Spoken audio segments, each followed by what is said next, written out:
ذرا سوچئے، ایک ایسا شخص جو ہر کسی کی مدد کرتا ہے، مشکل میں پھنسے لوگوں کو سہارا دیتا ہے، مگر کبھی اپنی پہچان نہیں بتاتا۔ کیا اس کا یہ عمل واقعی بے غرض اور خالص ہے، یا اس کہانی میں کچھ اور بھی چھپا ہے؟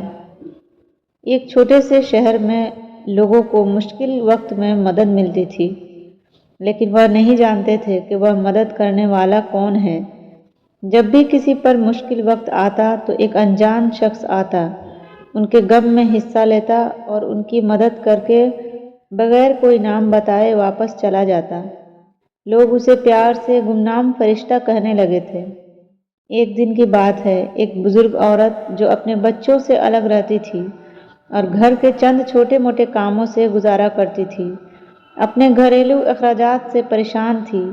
اس نے اپنے علاقے میں مدد کی درخواست کی، مگر کسی نے مدد نہ کی۔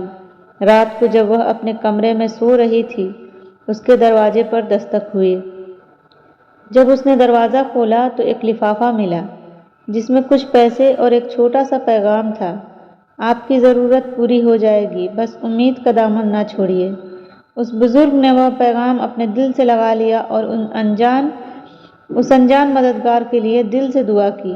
ایسے ہی کئی اور کہانیاں شہر میں مشہور ہو گئیں۔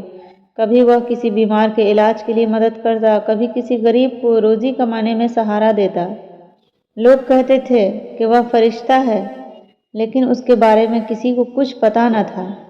پھر ایک دن اس شہر میں ایک چھوٹا سا میلہ لگتا ہے۔ وہاں ایک جوان آدمی دیکھنے میں آتا ہے، جو لوگوں کی مدد کرتے ہوئے چپکے سے دور ہو جاتا ہے۔